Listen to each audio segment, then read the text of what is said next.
Hello guys, welcome again to MK's Biovision. Today we will study chromosomal translocation and human diseases associated with it. Translocation को हम लोग दो भाग में बांटते हैं, reciprocal translocation and Robertsonian translocation. Reciprocal translocation में exchange of chromosomal segment between two non homologous chromosome. तो इससे एसोसिएटेड जो जेनेटिक डिसऑर्डर है उसमें पहला नाम है CML का, क्रोनिक माइलोजिनस ल्यूकेमिया। ये एक फ्लूइड ट्यूमर है, व्हाइट WBC का एक कैंसर है। ये ट्रांसलोकेशन के कारण होता है। ट्रांसलोकेशन किसमें होता है? 9 क्रोमोसोम नंबर 9 और क्रोमोसोम नंबर 22 के बीच में। और जो बैंड नंबर है उसका 9 क्रोमोसोम का है Q34 एंड Q11। तो ये जो बैंड नंबर है इसी के बीच में, यानी कि लॉन्ग आर्म के बीच में गिव एंड टेक होता है, यानी कि एक्सचेंज ऑफ सेगमेंट होता है।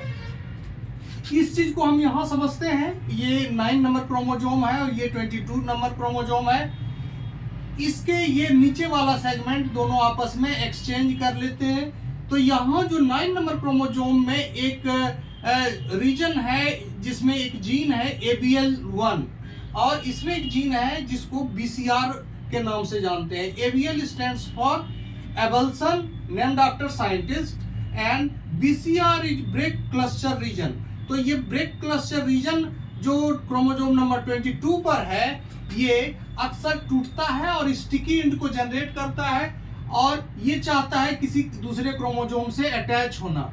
अब ये क्या करेगा कि ये जब ट्रांसलोकेशन करेगा तो क्रोमोसोम नंबर 9 के लॉन्ग आर्म के कुछ सेगमेंट यहाँ जाके जुड़ जाएंगे और इसके लॉन्ग आर्म के सेगमेंट इसमें जाके जुड़ जाएंगे। इस जुड़ने के प्रोसेस में क्या होगा कि ABL जीन यहाँ चला जाएगा और ABL यहाँ पहले से BCR मौजूद है, BCR और ABL एक साथ आ जाएगा। BCR और ABL के एक साथ आने से क्या होगा कि ये जो क्रोमोसोम नंबर 22 है ये ओवरऑल साइज में तो थोड़ा छोटा हो जाएगा, लेकिन ये एक फ्यूजन प्रोटीन बनाएगा। इस ट्रांसलोकेटेड क्रोमोसोम को 22 नंबर के क्रोमोसोम को हम फिलाडेल्फिया क्रोमोसोम के नाम से जानते हैं। ये फिलाडेल्फिया क्रोमोसोम क्या करता है? ये BCR ABL फ्यूजन प्रोटीन बनाता है। BCR ABL फ्यूजन प्रोटीन बनाता है जो एक्टिवेट करता है टायरोसिन काइनेज सिग्नलिंग को, और इसके कारण क्या होता है? It this cause rapid cell proliferation in and inhibits apoptosis. ये क्या करता है कि सेल के प्रोलिफरेशन को बढ़ाता है और जो प्रोग्राम्ड सेल डेथ है एपोप्टोसिस को इनहिबिट करता है। इसके कारण क्या होता है कि CML यानी कि कैंसर होता है। इसके कारण क्या हो जाता है? CML chronic myelogenous leukemia. अब देखिए इसमें क्या होता है कि CML is a fluid tumour, WBC multiplies rapidly. Chemotherapy में CML के लिए जो हम कीमोथेरेपी का इस्तेमाल करते हैं उसमें इमेटिनिब एक ड्रग का इस्तेमाल करते हैं। ये इमेटिनिब क्या करता है? टारगेट करता है फ्यूजन प्रोटीन को, यानी कि BCR ABL फ्यूजन प्रोटीन को टारगेट करता है। इसके अर्ली डिटेक्शन के लिए इस ट्यूमर के अर्ली डिटेक्शन के लिए हम क्वांटिटेटिव PCR का इस्तेमाल करते हैं। दूसरा जो रेसिप्रोकल ट्रांसलोकेशन से रिलेटेड डिजीज है वो है बर्किट लिम्फोमा। बर्किट लिम्फोमा एक सॉलिड ट्यूमर है। इसमें क्या हम देखते हैं क्या कि ये ट्रांसलोकेशन क्रोमोसोम नंबर 8 और क्रोमोसोम नंबर 14 के बीच में जो लॉन्ग आर्म है यानी कि Q आर्म के बीच में एक्सचेंज के कारण होता है। यहाँ क्रोमोसोम नंबर 8 के लॉन्ग आर्म में एक जीन है CMYC सेलुलर मिक और दूसरा है IGH, ये 14 नंबर पर है, यानी कि इम्यूनोग्लोबिन का जो हैवी चेन है वो कोड करता है। तो ये क्या करता है? मिक जीन ट्रांसलोकेशन के बाद क्या होता है? ट्रांसलोकेशन के बाद ये चला जाता है IGH जीन, यानी कि इसके साथ जाके बैठ जाता है। तो IGH जीन क्या होता है, ये रैपिडली एक्सप्रेशन होता है, इसका रैपिड एक्सप्रेशन होता है क्योंकि इसे इम्यूनोग्लोबिन बनाना है, ये हैवी चेन को इनकोड करता है, तो बहुत तेजी से इसका एक्सप्रेशन होता है। इसके प्रोमोटर काफी एफिशिएंट होते हैं। और ये जो c-MYC जीन है जो कि एक प्रोटो ऑन्कोजीन है, ये साइलेंटली पड़ा रहता है, लेकिन जब ट्रांसलोकेशन होता है तो ये IGH के बगल में जाके बैठ जाता है, जिसके कारण क्या होता है कि IGH के ही स्पीड से इसका भी एक्सप्रेशन होने लगता है, मिक जीन का भी एक्सप्रेशन होने लगता है। Over expression of c-MYC causes बर्किट lymphoma. तो इस तरह से ये लिम्फेटिक ग्लैंड का ट्यूमर है, सॉलिड ट्यूमर है, और इसके c-MYC जीन के ओवर एक्सप्रेशन से होता है। यदि T8 और 21 के बीच में यदि इस तरह का ट्रांसलोकेशन होता है कि 8 और 21 के बीच में, तो ये एक्यूट माइलोब्लास्टिक ल्यूकेमिया करता है। यानी कि ट्रांसलोकेशन के कारण, जो रेसिप्रोकल ट्रांसलोकेशन के कारण कई तरह के डिसऑर्डर पैदा होते हैं। मोस्टली हमने देखा कि ये सारे के सारे जो होते हैं सेल प्रोलिफरेशन से जुड़े हुए हैं, यानी कैंसरस होते हैं।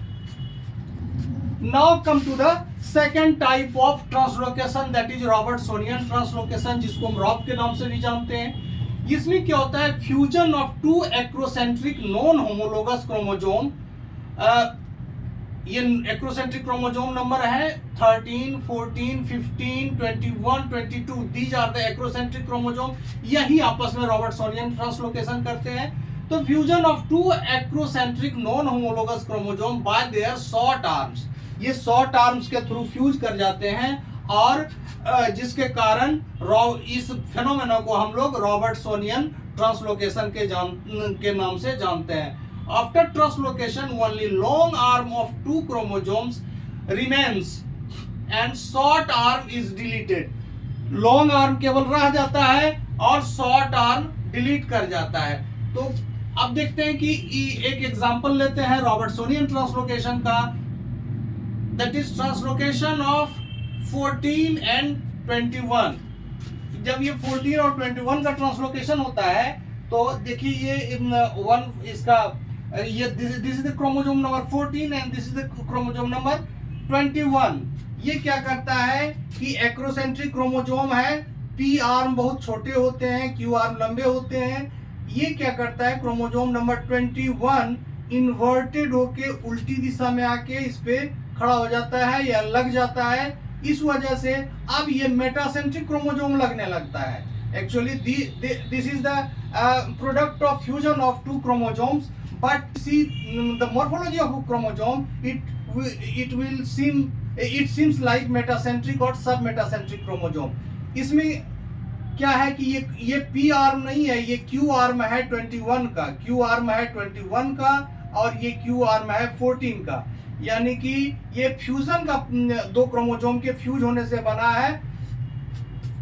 अब ये क्या करता है, शॉर्ट आर्म्स इसका खत्म हो जाता है, केवल दो क्रोमोसोम के लंबे वाले आर्म रह जाते हैं, और इसी इवेंट को हम लोग रॉबर्टसोनियन ट्रांसलोकेशन के नाम से जानते हैं। इसमें जब दो क्रोमोसोम फ्यूज करेंगे, ऑब्वियसली क्रोमोसोम की संख्या घटेगी।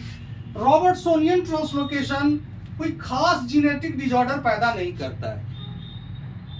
जैसा कि हमने ये देखा कि ट्रांसलोकेशन के कारण बहुत सारे सीरियस प्रॉब्लम हो सकते हैं, लेकिन इसमें कोई खास तरह का डिसऑर्डर नहीं होता है। केवल फर्टिलिटी एंड प्रेगनेंसी डिसऑर्डर, मतलब there could be some disorder related to fertility and pregnancy, but there is no major issues related with it.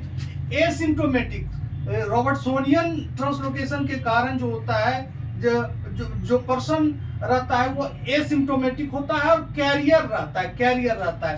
मान लीजिए कि ये क्रोमोसोम, इस पे 21 क्रोमोसोम जुड़ा हुआ है, एक एक्स्ट्रा क्रोमोसोम भी 21 है, then the case will be similar to trisomy. जैसे इसमें डाउन सिंड्रोम में हम क्या देखते हैं, डाउन सिंड्रोम में ट्राइसोमी होता है 47 और 21 क्रोमोसोम का तीन सेट रहता है, जिस कारण से ट्राइसोमी होता है। लेकिन डाउन सिंड्रोम ट्रांसलोकेशन के कारण भी हो सकता है। रॉबर्टसोनियन ट्रांसलोकेशन यदि 14 और 21 के बीच में हो, that can also produce Down syndrome. कहते हैं क्रोमोसोमल एबिरेशन से रिलेटेड सारे वीडियो हमारे डिस्क्रिप्शन बॉक्स के लिंक में डाले हुए हैं। Thank you for watching, bye bye.